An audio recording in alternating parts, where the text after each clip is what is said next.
Bapak dan saudara sidang jamaah Jumat yang dirahmati Allah Subhanahu wa taala. Sebelum khatib membaca dua rukun khutbah yang merupakan syarat sah pelaksanaan khutbah Jumat kita pada kesempatan yang berbahagia ini, khatib akan menyampaikan sedikit mau'izah hasanah. Mudah-mudahan mau'izah hasanah ini manfaat untuk diri khatib secara pribadi dan juga jamaah yang dirahmati Allah Subhanahu wa taala. Mau'izah ini berangkat dari sebuah riwayat dari baginda Rasulullah sallallahu alaihi wasallam. Riwayat ini khatib temukan di dua buah kitab. Satu, kitab Al-Muttajarur Rabih fi Amali Salih, dan yang kedua kitab yang dikarang oleh Syekh Nawawi Al-Bantani Al-Jawi, yaitu kitab Qurratul Uyun. Meskipun redaksi dari dua kitab ini agak berbeda, tetapi inti daripada riwayat ini sama. Jamaah yang dirahmati Allah Subhanahu wa taala,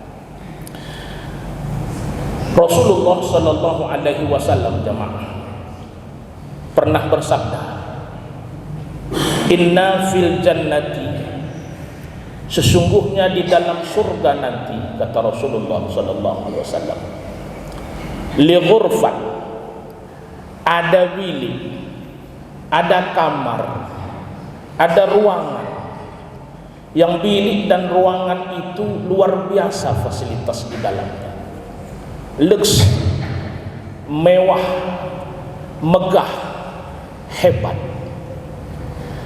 Jamaah rahimakumullah, ditambah lagi oleh Rasulullah sallallahu alaihi wasallam, yura zahiruha, kita dapat melihat kondisi di luar ruangan itu, min batiniha, meskipun kita berada di ruangan itu.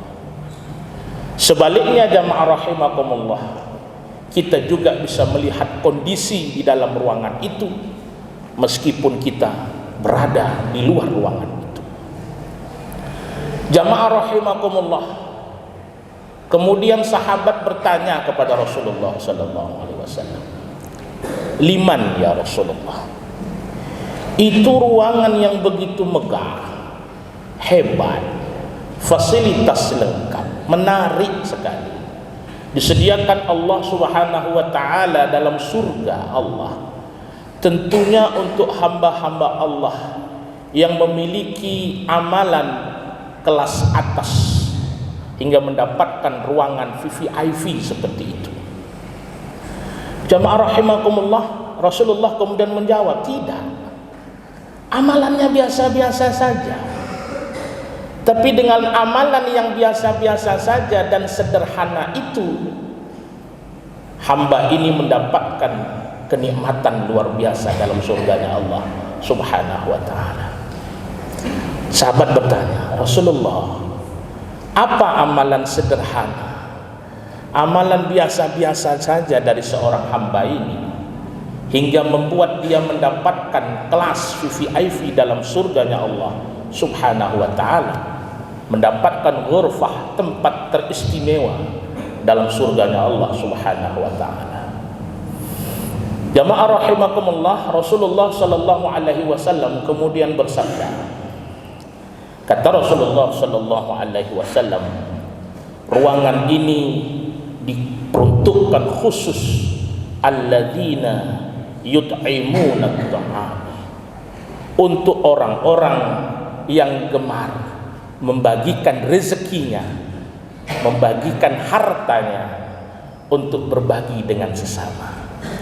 Dalam arti kata lain jamaah rahimakumullah, menurut Syekh Nawawi Al-Bantani dalam kitab Qurratul Uyun, golongan pertama, kata Rasulullah sallallahu alaihi wasallam, yang nantinya akan mendapatkan ruangan mewah ini adalah orang yang gemar membagi atau memuliakan tamunya ketika ia hidup di dunia.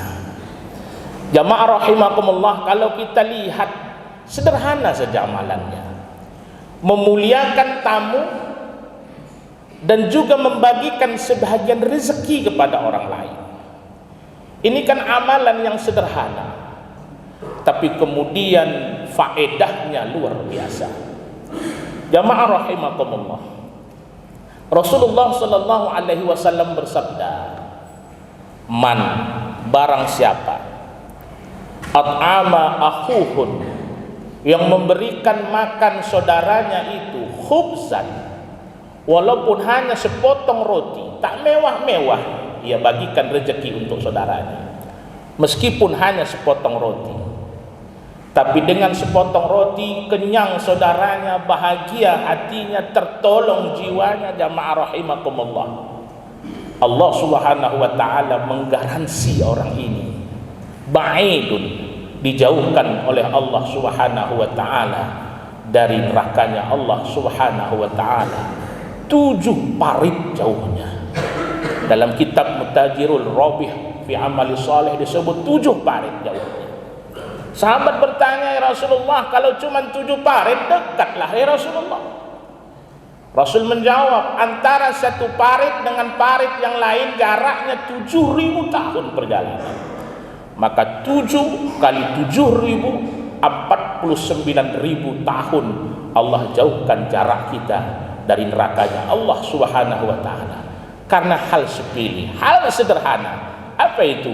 Membagi sepotong roti kepada saudaranya. Jamaah rahimakumullah, bayangkan sepotong roti bisa menjauhkan kita dari azab neraka 49.000 tahun. Apatah lagi apabila kita memiliki kelebihan harta itu, maka Allah menjauhkan kita dari neraka Allah yang luar biasa panasnya untuk kita ketika kita menyenangkan hati saudara kita. Kita muliakan saudara kita, tamu kita, ajaran Islam, sunnah Rasulullah sallallahu alaihi wasallam. Bukankah Rasulullah sallallahu alaihi wasallam pernah bersabda, jamaah rahimakumullah, ad-dhayyifun, tamu, yadkhuluna fi baitil mu'minin, tamu itu masuk ke dalam rumah orang mukmin, yadkhuluna alfun salamah, beserta tamu itu masuk 1000 keselamatan, wa alfun barakah, masuk pula 1000 keberkahan. Maka tak heran jamaah rahimakumullah kalau orang-orang tua kita dulu mengatakan rumah yang berkah, rumah yang salamah, rumah yang penuh dengan keistimewaan, keberkahan, limpahan rezeki adalah rumah yang banyak dikunjungi tamu-tamunya. Kenapa? Ternyata selaras dengan hadis Rasulullah SAW. Ketika seorang tamu masuk ke rumah seorang saudaranya yang muslim, ia membawa 1000 keberkahan dan 1000 keselamatan. Tak cukup sampai di situ jamaah rahimakumullah. Lalu Allah berfirman, berkata kepada para malaikat, "Ya malaikat, uktub, tulis malaikat-malaikatku." Malaikat menjawab, "Ya Allah, apa yang kutulis?" Kata malaikat, "Fi kulli luqmatin," tiap-tiap luqmah. Apa makna luqmah? Tiap-tiap kunyahan makanan yang dimakan oleh tamu itu, hasil dari dihidangkan oleh tuan rumah, dihidangkan, dijamu tamu itu, diberikan makan, dibagi sebagian rezeki, menyenangkan hati tamu itu, menyenangkan saudaranya yang mukmin ketika ia berkunjung ke rumahnya. Tiap-tiap kunyahan itu jamaah rahimakumullah, kana lahu, seperti orang yang punya rumah itu mendapatkan keberkahan haji dan umrah yang mabrur di hadapan Allah subhanahu wa ta'ala. Oleh sebab itu jamaah rahimakumullah, begitu luar biasanya Rasulullah sallallahu alaihi wasallam mengajarkan kepada kita untuk berbagi dengan sesama, untuk menolong saudara-saudara kita, untuk membagi rezeki yang Allah titipkan kepada kita. Jamaah rahimakumullah, bukankah Rasulullah sallallahu alaihi wasallam juga bersabda, "Ma min rajulin," tidak ada seorang manusia, tak ada seorang laki-laki, dia bersedekah fi lailin au naharin, pada waktu malam atau di waktu siang, ia bersedekah, ia membagikan sedikit harta yang Allah titipkan kepadanya, kecuali jamaah rahimakumullah Allah menjaganya dari 2 hal. Pertama jamaah rahimakumullah, Allah menjaganya dari mati dalam kondisi yang susah lagi mengenaskan, dan yang kedua Allah menjaganya dari azab kubur yang luar biasa dahsyatnya. Oleh sebab itu jamaah rahimakumullah, salah satu ciri amalan orang-orang yang mendapatkan tempat nanti di surganya Allah kelas VIP adalah orang-orang yang berbagi harta yang dititipkan Allah kepadanya, orang-orang yang menyenangkan hati saudaranya, orang-orang yang berbagi rezeki kepada saudaranya. Orang itulah yang mendapatkan tempat luar biasa di dalam surganya Allah Subhanahu wa taala. Dalam kitab Nasaihul Ibad disebutkan sebuah keterangan dari Imam Ibnu Hajar Al-Haytami. Kata Al-Imam Ibnu Hajar Al-Haytami, man asbaha, barang siapa yang bangun di berpagi-pagi, jamaah rahimakumullah, tak ada niat ketika bangun itu ingin menzolimi saudaranya, tak ada sedikit pun fikiran untuk menzolimi, mengakali, menganiaya saudaranya. Malah ketika ia bangun dari tidurnya di waktu pagi itu, yang terpikir adalah bagaimana ia hari itu bisa menyelamatkan dan menolong saudara-saudaranya sesama muslim yang membutuhkan bantuannya. Ketika itu jamaah rahimakumullah, Allah membukakan pintu-pintu rahmat dan pintu-pintu ampunan kepadanya. Oleh sebab itu jamaah rahimakumullah, beruntunglah kita yang hari ini diberikan oleh Allah titipan, baik titipan harta, titipan kedudukan, amanah pangkat dan jabatan. Maka gunakanlah amanah itu untuk membantu, menolong dan berbagi dengan saudara-saudara kita. Hadirin sidang jamaah Jumat yang dirahmati Allah Subhanahu wa taala. Yang kedua, kata Rasulullah sallallahu alaihi wasallam, golongan yang mendapatkan kelas VIP nanti dalam surganya Allah, ruangan khusus yang begitu indah, lengkap, fasilitasnya luar biasa, dengan amalan yang sederhana, amalan yang menurut orang lain biasa-biasa saja. Apa itu? Siapa mereka? Yang kedua adalah wayutibunal kalam, orang-orang yang baik ucapannya, orang-orang yang bagus tutur katanya. Jamaah rahimakumullah, Syekh Nawawi Al-Bantani mengatakan yang dimaksud dengan tibunal kalam ini ada dua katanya. Yang pertama katanya adalah zikrun wa tasbihu fi qalbi aw lisani. Yang dimaksud dengan tibul kalam, perkataan yang bagus, adalah orang ini memelihara zikir, tasbih, baik dalam hati ataupun dalam lisan. Tak pernah lepas zikir dan tasbih, tahmid, tahlil, selalu ia ucapkan, gerak lidahnya. Tak pernah lepas zikir, tahmid, tahlil dan tasbih dari hatinya. Orang seperti ini jamaah rahimakumullah, yang selalu ingat kepada Allah Subhanahu wa taala, adalah orang-orang yang mendapatkan kenikmatan surganya Allah Subhanahu wa taala. Kata Syekh Nawawi Al-Bantani jamaah rahimakumullah, dalam Sarah Qurratul Uyun mengatakan, qalu, para sahabat bertanya kepada Rasulullah sallallahu alaihi wasallam, ya Rasul, apa yang dimaksud dengan tibul kalam? Perkataan yang baik itu macam mana ya Rasulullah? Rasulullah sallallahu alaihi wasallam jamaah rahimakumullah kemudian menjawab, man qala, barang siapa yang berkata subhanallah walhamdulillah wala ilaha illallah wallahu akbar, faqad, maka sungguh orang itu adalah orang yang sebaik-baik mengucapkan perkataan di lisannya. Jamaah rahimakumullah. Yang kedua, kata Imam Nawawi Al-Bantani, yang dimaksud dengan perkataan yang bagus itu apa? Saudara yang menjaga lisannya dari mengumpat, mencela dan atau menceritakan aib saudaranya. Jadi kalau kita memahami hadis ini, kita baca kitab Syarah Qurratul Uyun, ada dua makna. Kata Syekh Nawawi Al-Bantani, yang dimaksud dengan tib kalam, perkataan yang bagus itu, yang pertama adalah zikir, lisannya selalu berzikir, hatinya selalu mengingat Allah Subhanahu wa taala.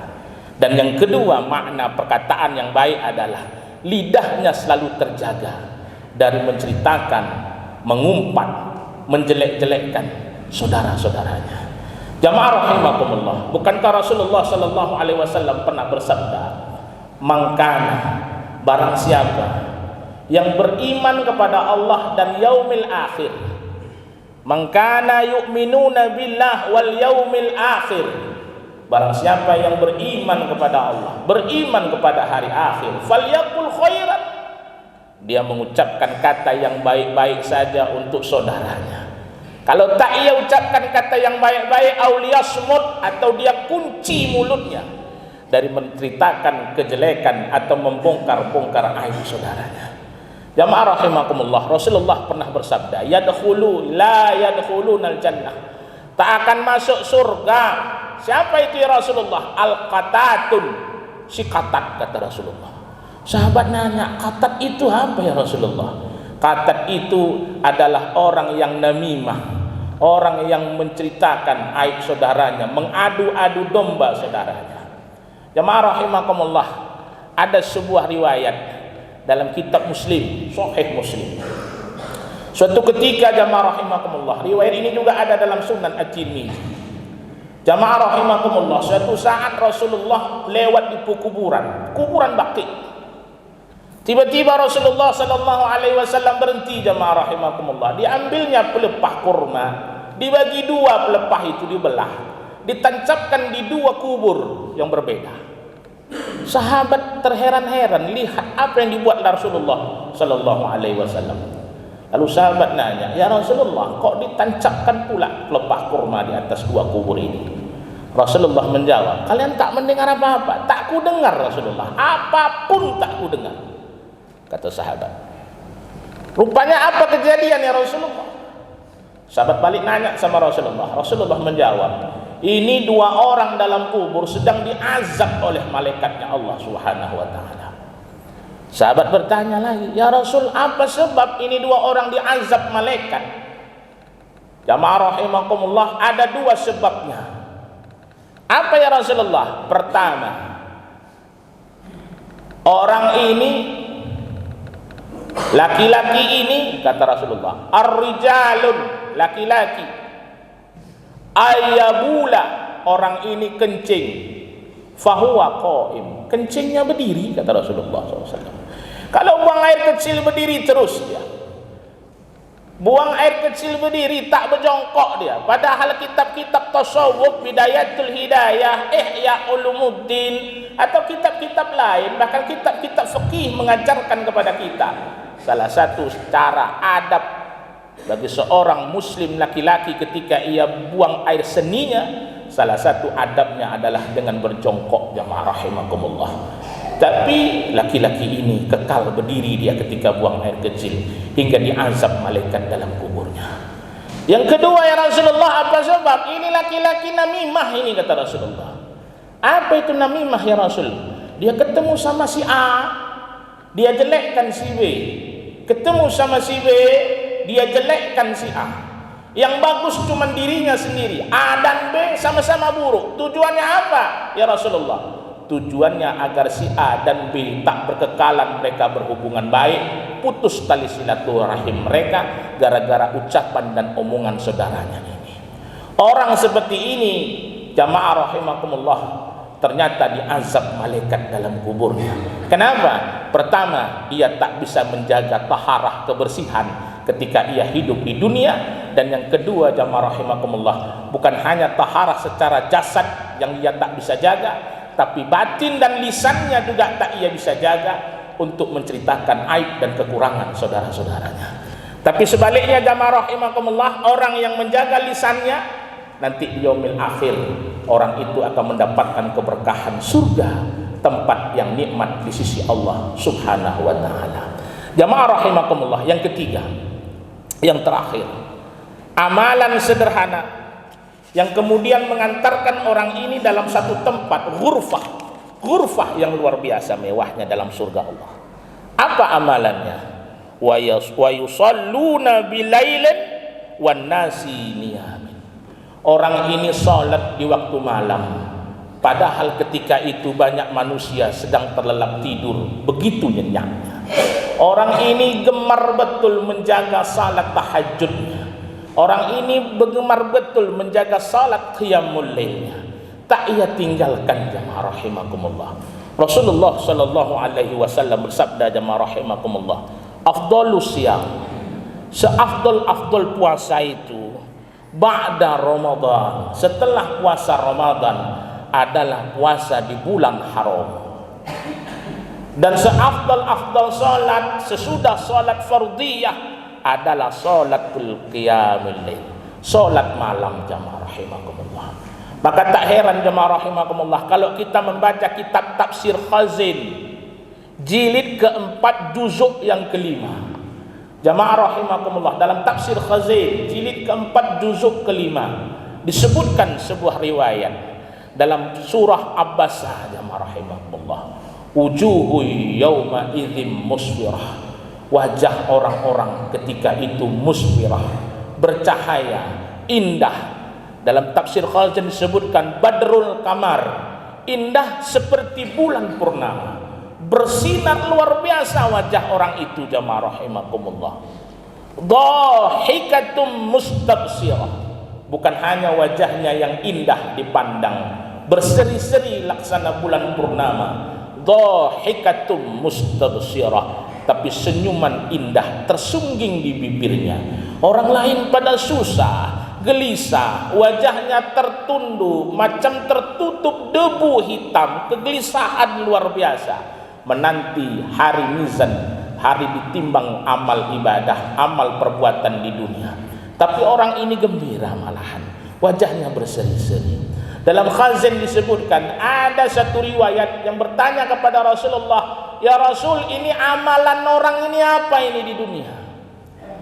Orang lain pada sedih, pada gelisah, takut, tertunduk wajahnya seperti tertutup kabut hitam.